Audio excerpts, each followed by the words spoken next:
And so we can begin. Today is the first session of a series of lectures called Religious Traditions of India. Every year, such a series of lectures intended as a permanent training is organized at our Department of Language and Cultures in Ghent University. One year organized by the Ghent Center of Buddhist Studies, especially Sinologists and Japanologists, and one year, this year, by the South Asian Network in Ghent, under the direction of Professor Eva de Klerk. So this year we are particularly happy to welcome 8 speakers for 8 weeks of lectures as diverse as Jainism and literary transmission, alchemy, Shaiva Muslim pilgrimages, music of the Rajputs, Jaina philosophy, Mahabharata studies, figures of sovereignty in medieval India, and today, reflections on memory through the history of a Hindu saint. And to this end, it is my very pleasant duty to introduce a dear friend and colleague, Nicolas de Gennes, who works at the University Sorbonne Nouvelle in Paris. There, he specializes in epic and Puranic Sanskrit texts, assessing how given characters and themes are reappropriated in contemporary religious and political spheres. His doctoral dissertation was on the transition from the character of Rama Jamadagnya in the epics to the contemporary cult of Parashurama. In the history, he also specializes in the history of identity constructions, especially in Brahmanical communities of West India, as well as in the history of Indology and in the methodology of the very discipline of history. He spent many years in India, especially at the Research Institute of Pondicherry, and he is also one of the directors of the Titanic Project Encyclopedic Dictionary of Indian Literature with Anne Castin and Claudine Leblanc in Paris, which will not only provide a long-awaited encyclopedia on paper version, but also a broader online research tool, as well as conferences and edited volumes on selected decisive issues in contemporary scholarship on South Asian literature. And today, he will take us to the 17th century Maharashtra for a lecture on the history and memory of Brahmendra Swami, Guru of the Peshwa. So, Nicolas, we are all ears. Thank you.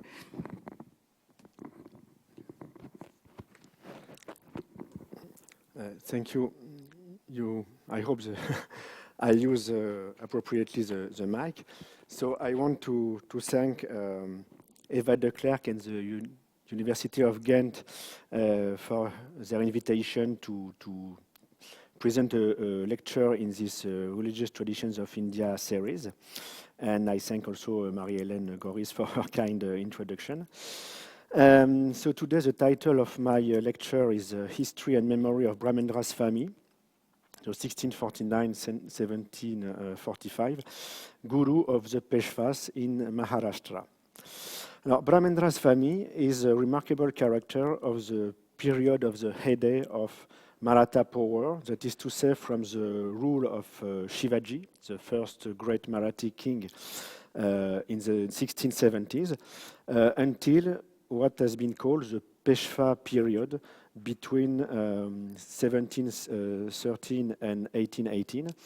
The Peshwas were prime ministers settled in Pune, and there was hereditary transmissions of this title for more than one century.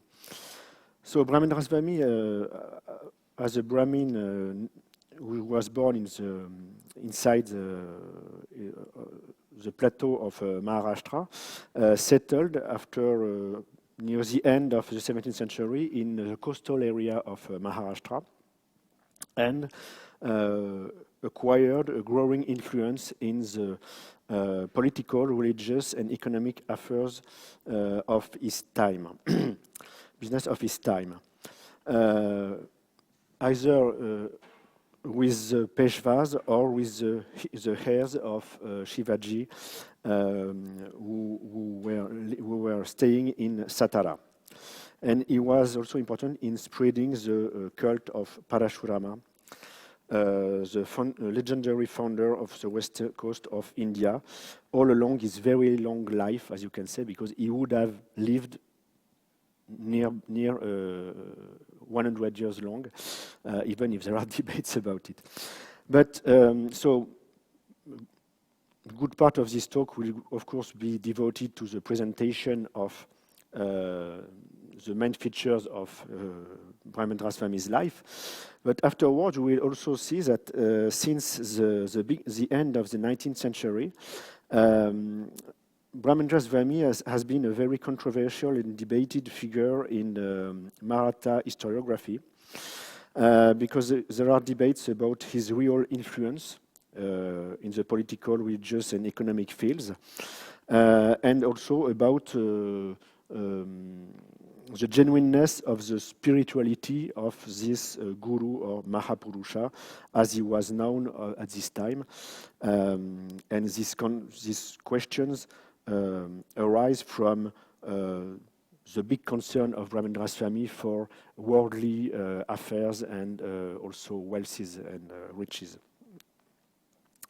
But at the end, in the third part, we will see that besides the academic debates, historiographic academic debates, there exists in Western Maharashtra what I would call a long memory, a long memoir of Brahmendra Swami, as we could observe during field trips in 2017 and 2018. And the legacy of Brahmendra Swami can be divided into two. One that I would call a local or community memory located in the place where he stayed for the last 20 years of his life in Davachi, but also a more religious memory through the development of a new religious and sectarian trend around another guru of the 20th century, the second half of the 20th century, who was also himself a great follower and propagator of Parashurama cult, and through this connection, in fact, fueled a renewed interest in Brahmendra Swami itself. So I will have some introductory remarks to give before presenting the Swami's biography. Just to remind, I have to, excuse me, I was on my own computer. So, so for the people who will not be directly specialists of India, I have recalled a map of India, presented a map of India, and with the state of Maharashtra, which is one of the biggest, with the biggest surface in India, which is a western state. In Maharashtra itself, we will deal mostly with areas, with coastal areas, which form what is known as the Konkan region. In this, the legend of this map of Maharashtra, you can see the 6 administrative regions constituting the present Maharashtra state. And so you have 4 districts, Thane, Raigad, Ratnagiri, and Sindhudurg, which make for the Konkan area. So here you have the coastal strip of land. On the here you have dividing the Konkan from what is called the Desh, so that is the plateau of Maharashtra, the interior of Maharashtra. You have the mountainous range of the Western Ghats or Sahyadri, which is another ecological and cultural area. And you have the plateau of the Desh itself, so which is, of course, by far the most important portion of Maharashtra. And so the hero of today, Brahmendra Swami, as we will see, has been active mostly in Ratnagiri district, what is to the Ratnagiri district, and Satara and Pune, even if he was born in this area. And so to complete this introductory remarks, so among the Brahminical communities of Maharashtra, there is a clear distinction between the Brahmins originating from Konkan, so the Konkanasta Brahmins or Chitpavan Brahmins, and the mic. Okay. Can you? Okay. It's not so. Sorry for the technical issues. It is okay. They just asked to increase the volume. Okay. Okay, so there is a clear distinction between, on the one hand, the Konkanasta Brahmins, or Chitpavans, and the Peshwas that we mentioned earlier, and that we will talk about a lot later, are of Konkanasta origin, and the majority of Maharashtra Brahmins were the Deshasta Brahmins, that means were from the Desh. After this geographical reminder, some chronological landmarks also can be given. Okay, I think it seems to be far louder. It seems to be far louder. Do I have to keep the mic? Or yes. Yes. Okay. Okay. Because okay. So some chronological landmarks for this very long period of Brahmendra's family's life. So I have mentioned from the time of the death of Shivaji, who had been coronated as a Maratha emperor in 1674 and who died in 1680, and who really led to prominence the Maratha power in India. So at his death, he was succeeded by his son Shambhaji. But after years of conflict with the Mughal Emperor Aurangzeb, the last great Mughal, Shambhaji was executed, succeeded by his brother Rajaram, while Shahu, so Shambhaji's son, was held captive for almost 20 years at the Mughal court. So when he was held captive, he was a very young child. And as we will see, Shahu has been one of the main patrons of, we will see Shahu was one of the main patrons of Brahmendra's Swami. So in 1707, it is the time of the death of Aurangzeb, Shahu recovers his freedom, and after a succession war with Rajaram's widow, he becomes himself the Chhatrapati, so the king of the Marathas, as a legitimate heir and the grandson of Shivaji. And himself had a very long rule because he died only more than 40 years afterwards in 1749. So most of the active life of Brahmendra's family was spent while Shahu was the Chhatrapati of the Marathas. In 1713, Shahu took a very important decision when he appointed Chitpavan, so Konkanasta Brahmin, Balaji Vishwanath Bhatt as Peshwa or Prime Minister as a reward for his very eminent political and warrior qualities. And from then on, in the following 50 years, you had two seats, in fact, of political power among the Marathas. So in Pune, the Peshwas, the prime ministers, held their court and were, in fact, leading the politics of the Maratha kingdom, either in the civil or the military domains. Fields, and in Satara,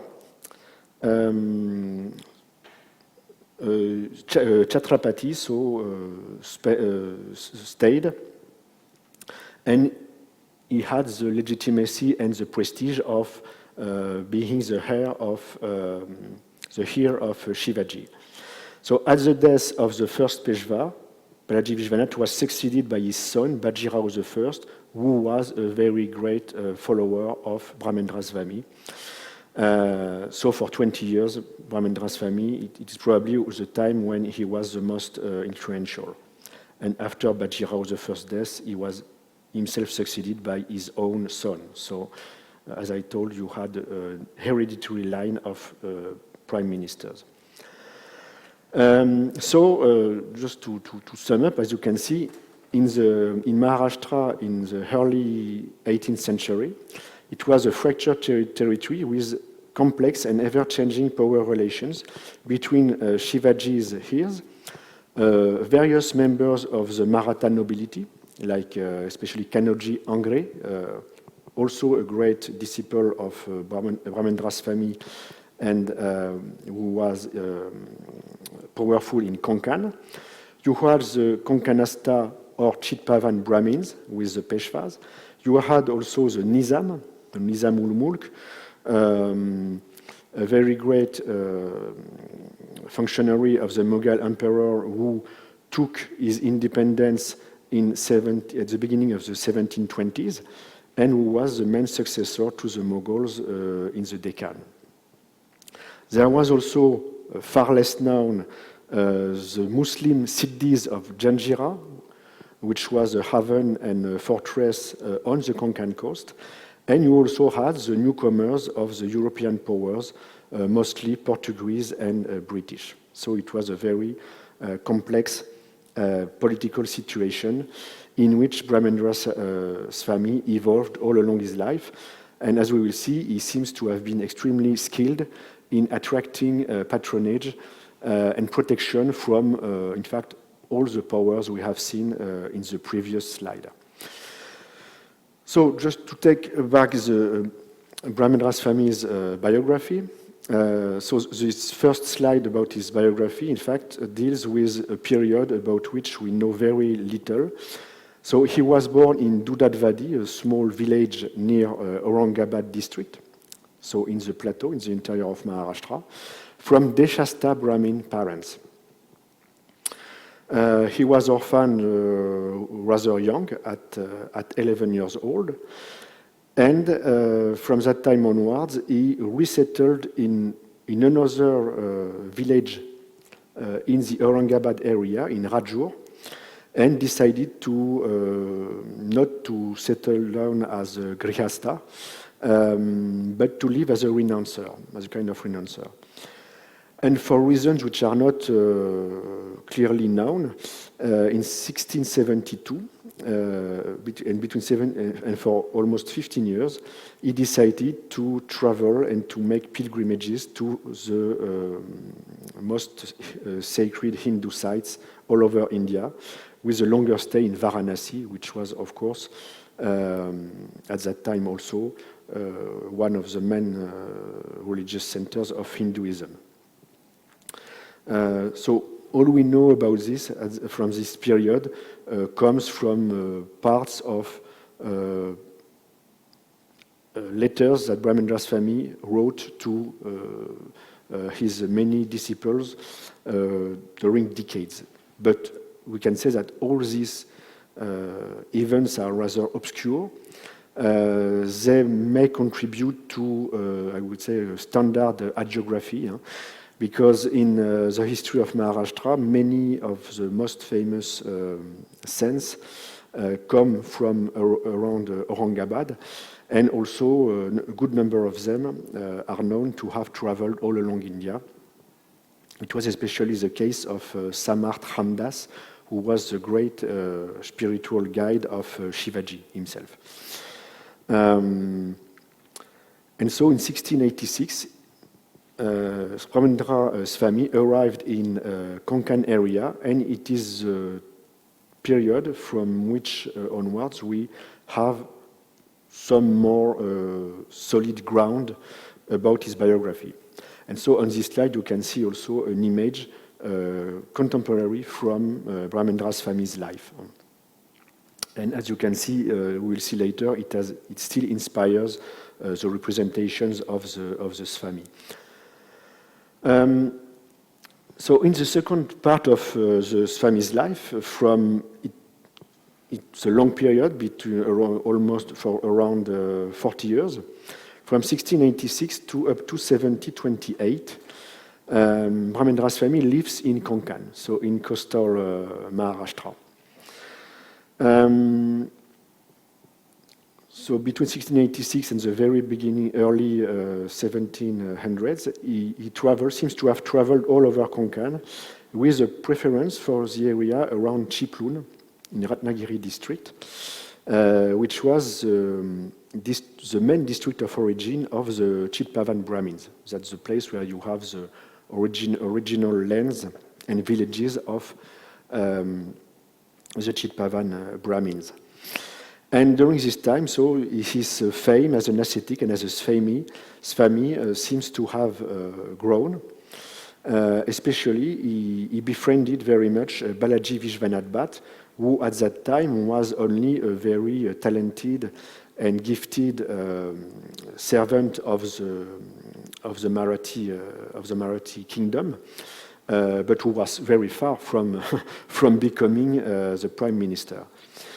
So in 1703, he took his residence in a village called Parshuram, so which must not be confused with the mythical character of Parashurama.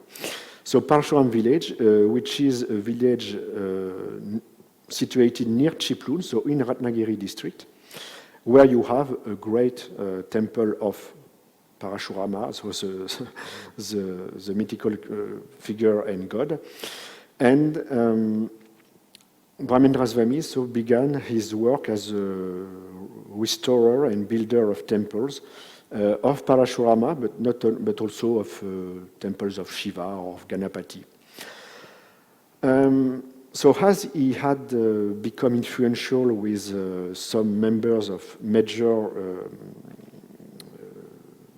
Marathi families, Brahmendra Swami took the habit of going on yearly funding tours, and his wealth grows hugely. So he received various donations, either in kind or in money from the nobilities, so that he became himself an important money lender.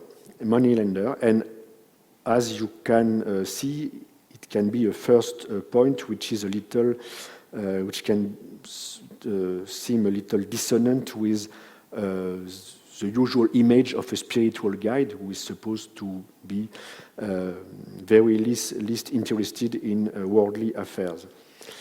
And so himself, he began to really acquire not only a spiritual hold and power with the Marathi families, but an economic one. And he began himself to be able to finance big events in the private lives of Marathi families, like weddings, for example, but also to finance some military campaigns. In the more religious field, he also began to promote the cult of Parashurama. Alors, we have to make some reminder of Parashurama, so you have a very striking recent image, which reminds all of us that he is a very violent character.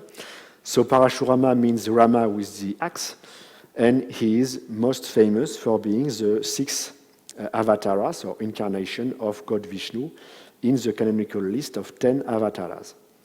He is the archetype of the Brahmin warrior because, for reasons I will not dwell upon here, even if he is a Brahmin by birth, he was also endowed from his birth with all the power of the Kshatriya.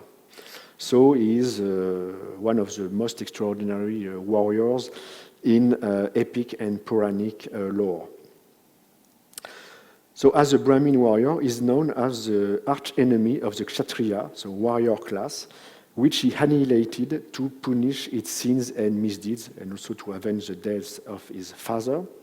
So it is his avataric feat and mission to punish and destroy the Kshatriya class. And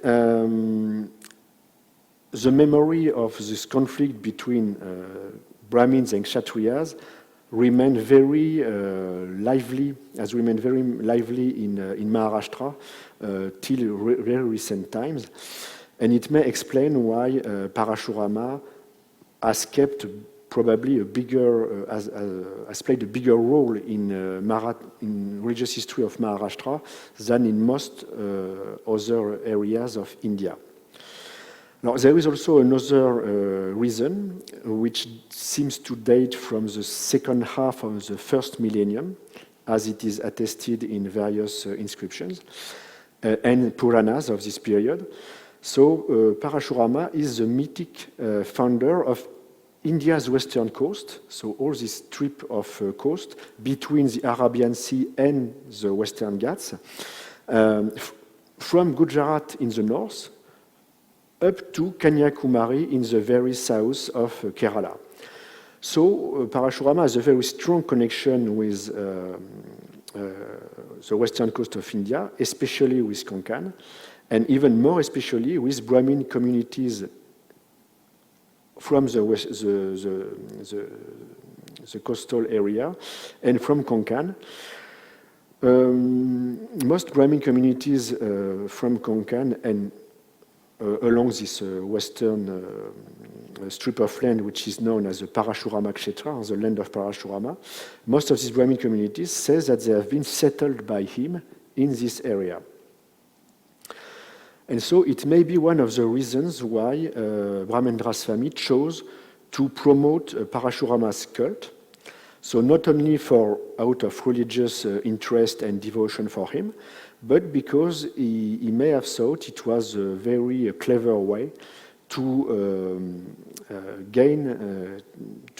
increase his influence with Konkanastat Brahmins at the time when they were in very much upward social mobility. Alors, so the end of the period of Parashurama in Ratnagiri district takes place with what has been called the Elephants episode. It's one of the most famous episodes associated with him. Partly because, of course, of this somewhat exotic name. In fact, it's an episode which illustrates the prestige and the fame of Brahmendra Swami, not only in Konkan and Maharashtra, but in far wider areas in the Deccan.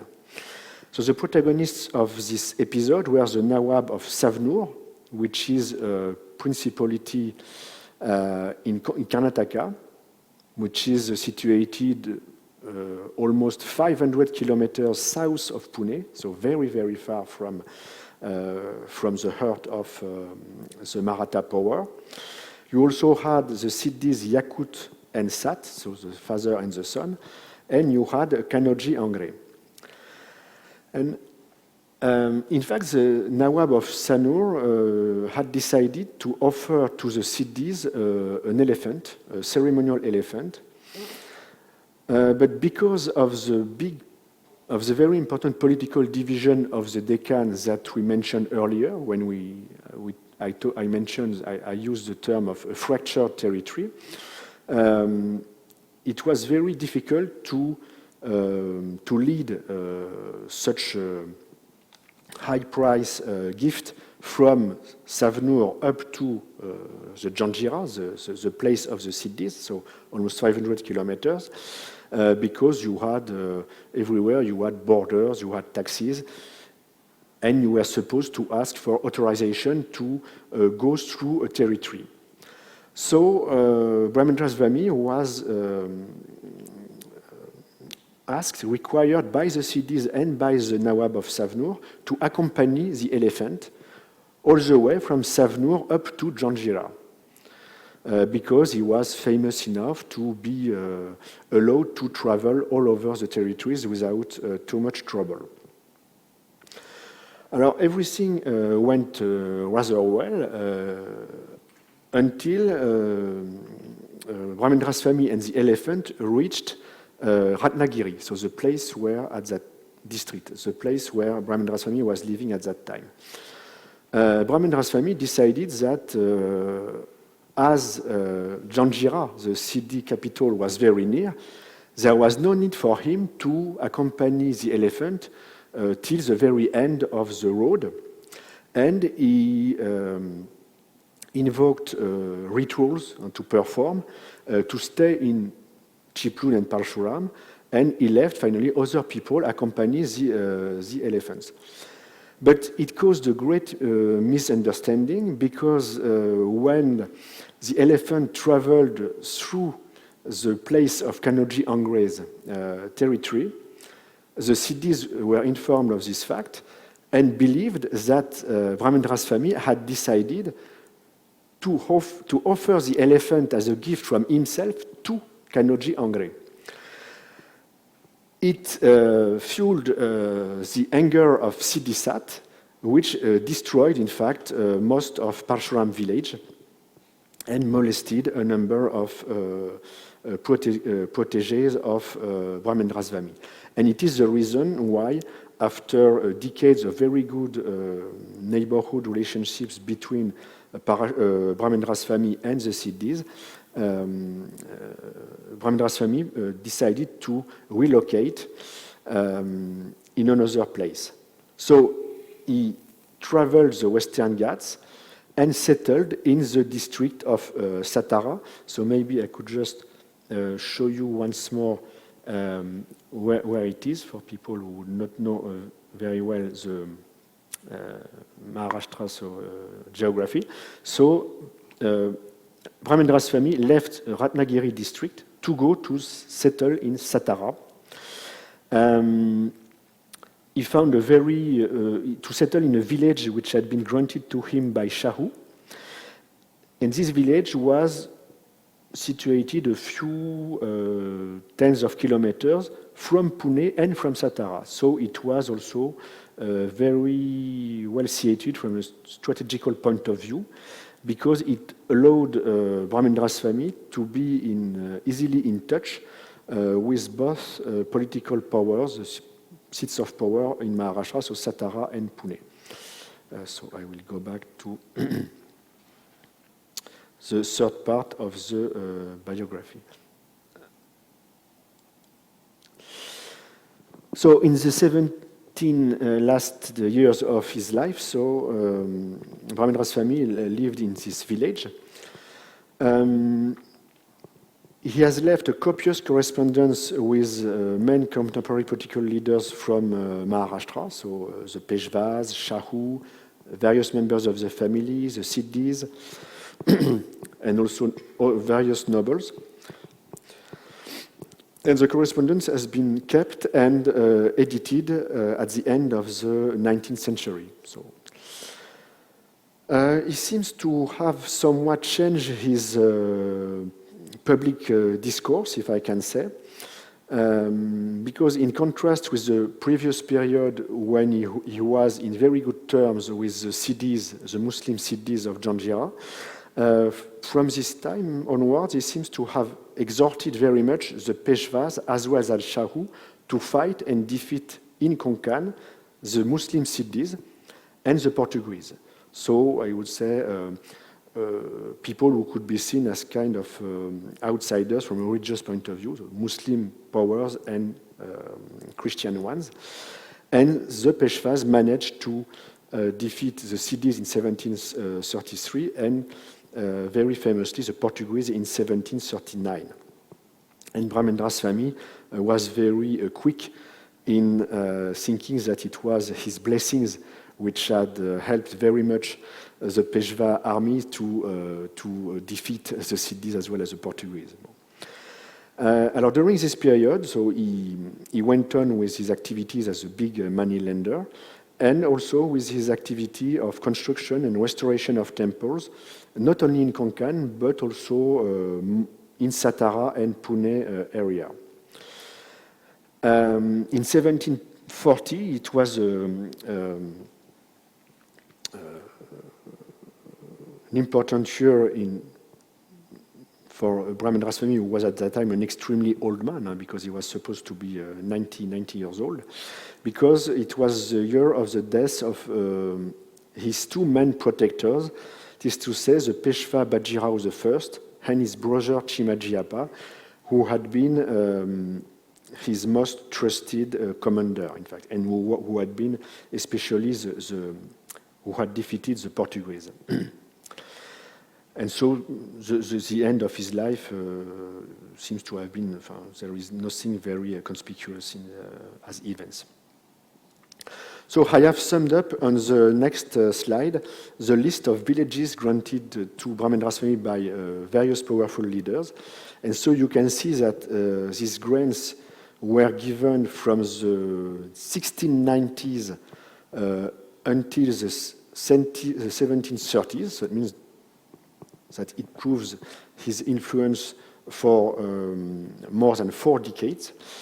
And you can also see the diversity of the benefactors, because you had the Rajaram I, the son of Shivaji. Then you had the Siddhi Yakut, who had given the Parshuram village, which was so important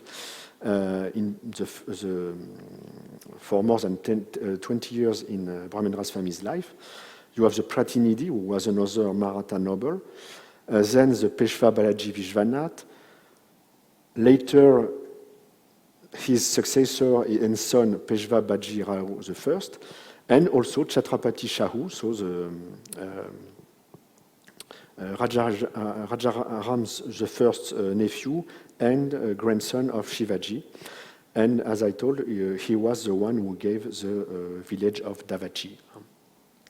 And also, just to give you some idea of the surroundings of Davachi, so as you can see, it's a very beautiful hilly area. I took this photograph. It was in summer. Sorry, it was during the monsoon of 2017, so in August. So now that we have seen the biography of the Brahmendra's family, I'm coming to the historiographical debates. So those debates became important at the turn of the 19th and 20th centuries, at a time of development of Marathi nationalism. It is at that time that especially the correspondence of Brahmendra's family was edited and published. And also historians trained in the modern ways, I would say, because people who had followed the British university curriculum could also rely on traditional account of Brahmendra's family's life in the genre which is called the Bakar. There was a Bakar of around 1850 devoted to Brahmendra's family's life. And so you have a very contrasted vision between D.B. Parasnis, who was editor of Brahmendra's family's correspondence, and V.K. Rajvade. And as you can see, it's in a very limited period of time. So for Parasnis, Brahmendra's family was really a godly man, a true spiritual guide of the Peshwas and of Shahu, and whose role had to be compared to the role of Ramdas, as I had mentioned, with Shivaji. And Brahmendra's family was especially praised for having exhorted the Peshwas and Shahu to defend Hindu pride against Muslim and Christian powers. On the other hand, Rajvade was far more critical and described Brahmendra's family as an egocentric, manipulative, and greedy upstart, in fact, who was mostly interested in getting as rich as possible, and who lived a life of a noble. He was a very good very good at horse riding, as hunting, and he liked all the luxuries of life. And so he was not at all, he was not at all disinterested in these pleasures of life, as we could imagine from a godly person. So the debate receded afterwards, and the most detailed and in-depth study of Brahmendra's families was written in P.L. Sasvatkar's PhD thesis, which was defended in 1961 in Pune. So it is more than 600-page thesis. And Sasvatkar, in fact, goes rather in the way of Rajvade. That means his assessment tries to be balanced, but Sasvatkar really thinks that the spiritual side of Brahmendra's family is a very thin one if we compare it with the political and economic dimension of his actions.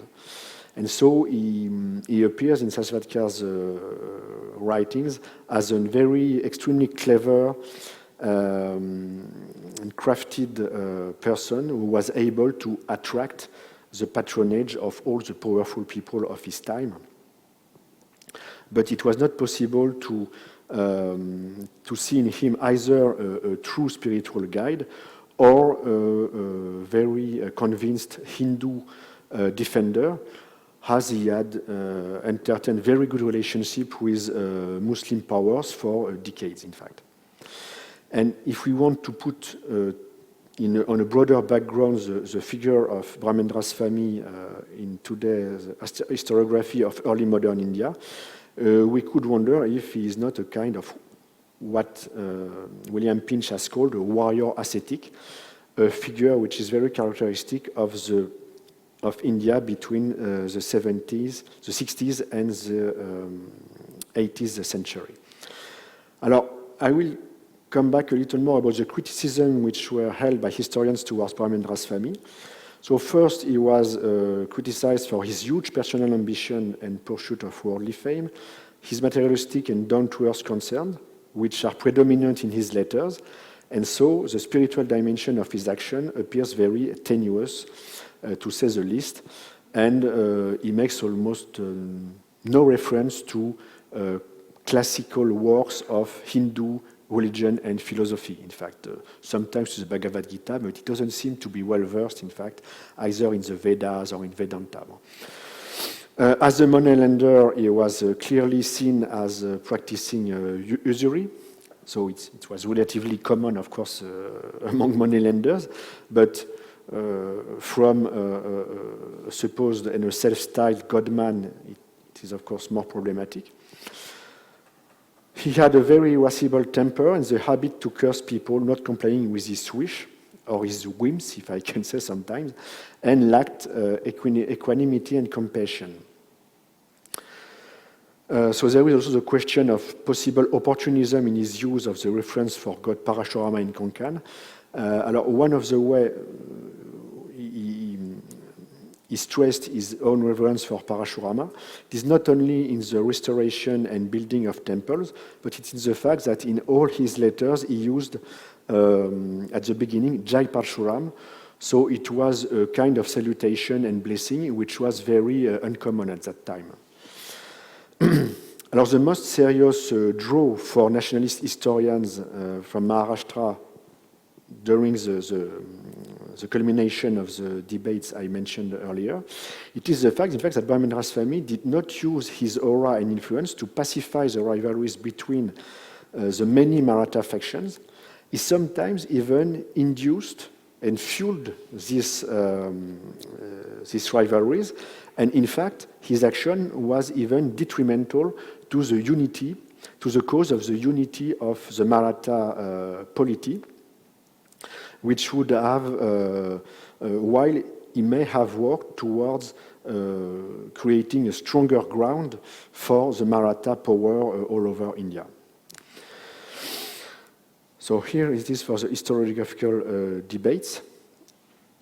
And I am now coming to the question of the memory of Parashurama, so in today's Maharashtra. So there is first what I am calling a local or community memory in Davachi. So it is really, it is a very geographically very limited, in fact, area. So Davachi is situated around 15 kilometers from Satara. So the very strong connection between Brahmendra Swami and the village where he lived the last decades of his life is seen in his very name of the adjective Davachika, so from Davachi, which is sometimes added to Brahmendra Swami's name. In Davachi himself, the descendants of families of his retinue, like the Brahmin Tambes or Navates, keep alive material and immaterial legacies of Brahmendra Swami. Now, the material legacy, it is mostly the Parashurama temple of the village, which is one of the most beautiful Parashurama temples in Maharashtra and maybe also in India. In a general context where you have very few temples for Parashurama, who has not attracted a huge bhakti or devotion, I would say, in history of Hinduism, except in a few historical and cultural contexts. So you have these material legacies, and you also have the immaterial legacy, because these descendants of families of his retinue can quote some sayings attributed to Brahmendra Swami, and they like to repeat the histories of his life. So they give biographical or hagiographical account. This memory, the biggest expression of this memory, finds its way in the great yearly festival of the village, so the Mahotsava, which is a commemoration of the Samadhi of Brahmendra Swami. Just a few words to present this Mahotsava, which I could attend in 2017. So it takes place every year at a variable date, but between mid-July and mid-August. It lasts around 8 days, and it is characterized by a daily procession of Brahmendra Swami's palanquin around the village, with a stop in front of every house, and so every household pays homage to Brahmendra Swami. The religious side is also completed by cultural programs, especially kirtanas, which is a traditional kind of performance in Maharashtra, which consists mostly of narration of epic and Puranic stories, but adapted to the audience, and with also occasional references to the contemporary events, I would say, political events. And the end of the Mahotsava is a longer procession of the palanquin with a bath of Brahmendra Swamis, but also of Parashurama's images in a hilly river nearby the village, around 2-3 kilometers from the village. So a few photographs from the Mahotsava. So here you have the program, and you can see that the painting of Brahmendra Swami has adopted his attitude from the drawing I have showed you before. And it reflects, I would say, the pride and self-confidence of the Swami. Here you have a fully ornamented image of Brahmendra Swami. So it is a murti of the Swami, which is kept in a room of the Parashurama temple. Here you have a first statue of Parashurama, where also fully decked, and where he keeps his axe directed upwards, which is a sign of the fact of his warrior qualities, if I can say.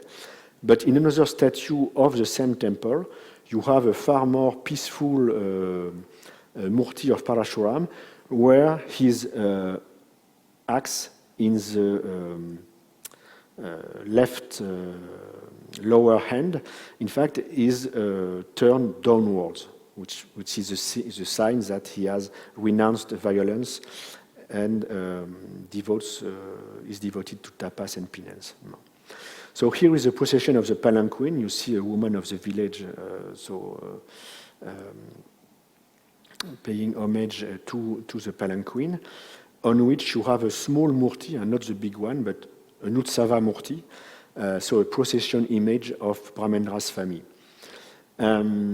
Here you have an evening kirtanization in the mandapa of the temple, so with a reciter who was a famous one who had been specially invited for the occasion.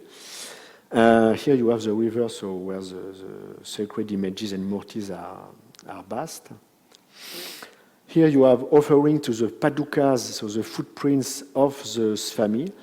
fact, as you probably know, so the footprints, the padukas, are very it's a way to represent the sacredness of a character, so either of a god or of a guru. And in fact, the padukas of the Swami and of Parashurama are also given a bath at the very end of the procession. So after the bathing of the images, you have the performance of bhajans, so devotional songs, in the Ganapati temple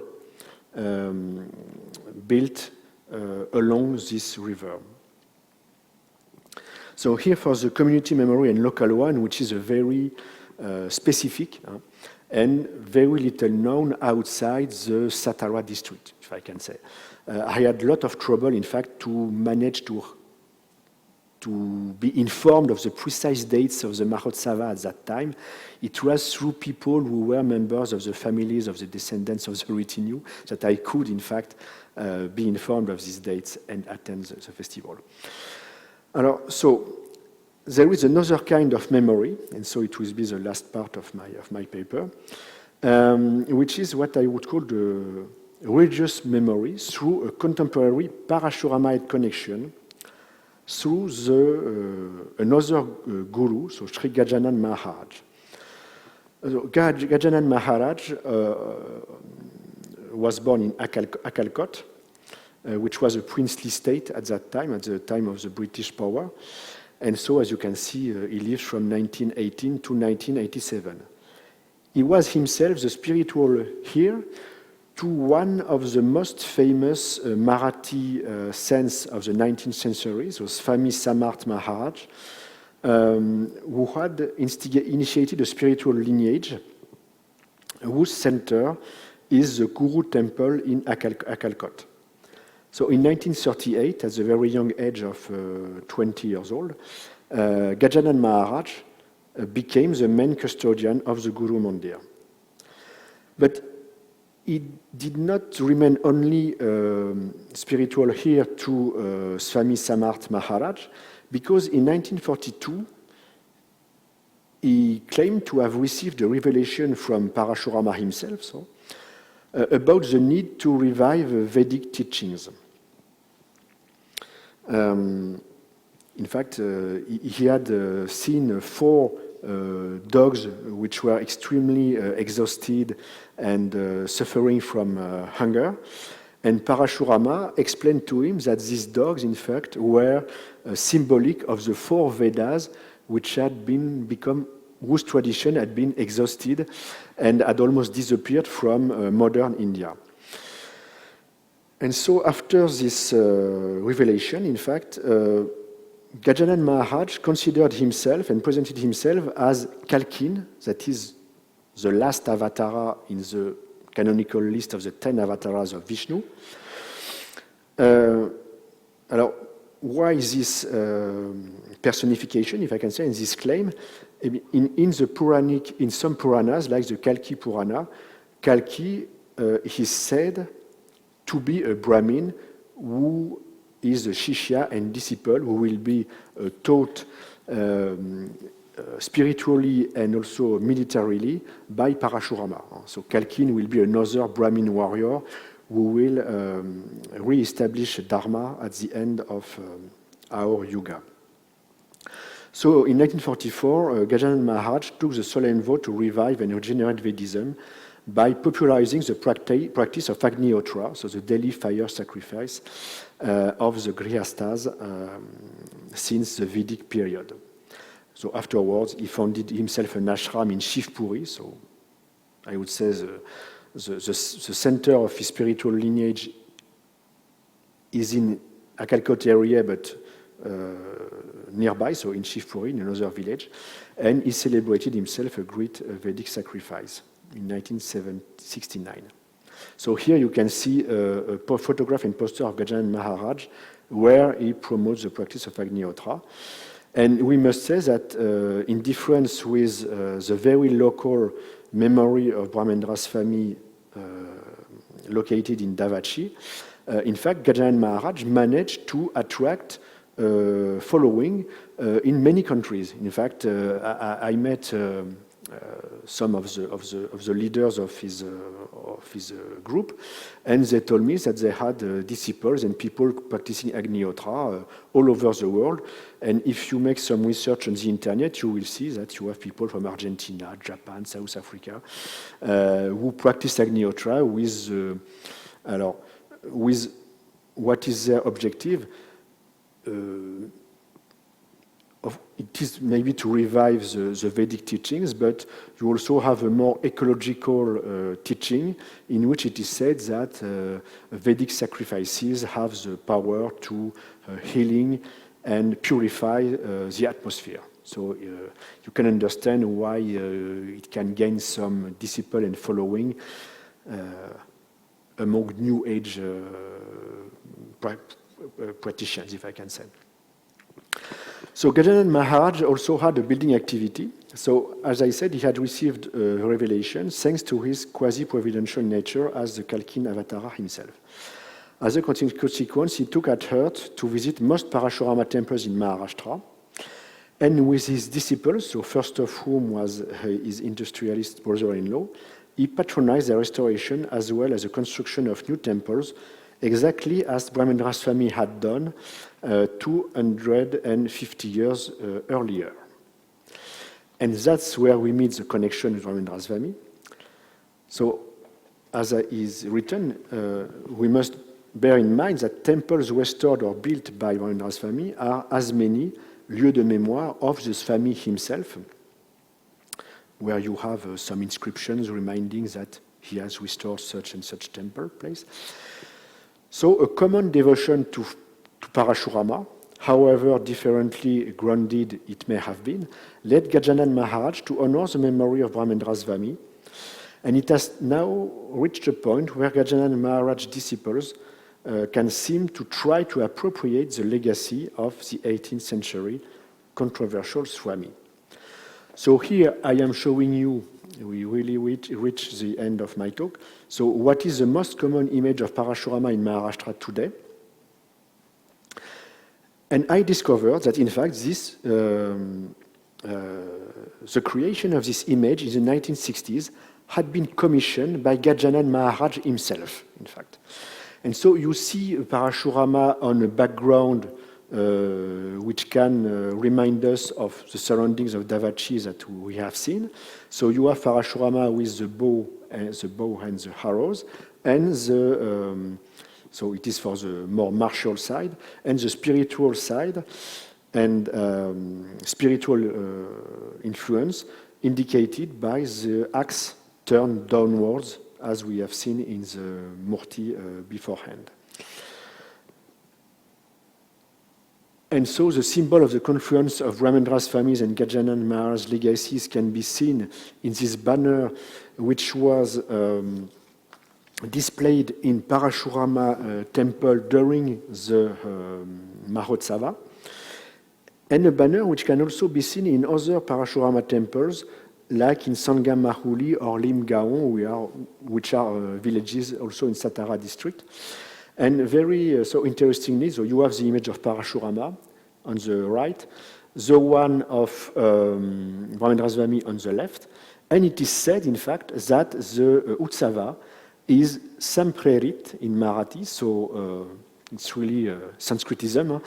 You can say it is propounded, or what we would say in more contemporary words, it is brought to people, brought to you, by the Parashurama Shishya and Kalki Avatara, Parama Sadguru, Sri Gajanan Maharaj, from Shivpuri, Akalkot. So I think this image is extremely symbolic of the process I have tried to present here, which bears testimony to the liveliness and also sometimes unexpected ways through which a controversial figure like Brahmendra Swami gains a new fame in Maharashtra today. So thank you to everyone.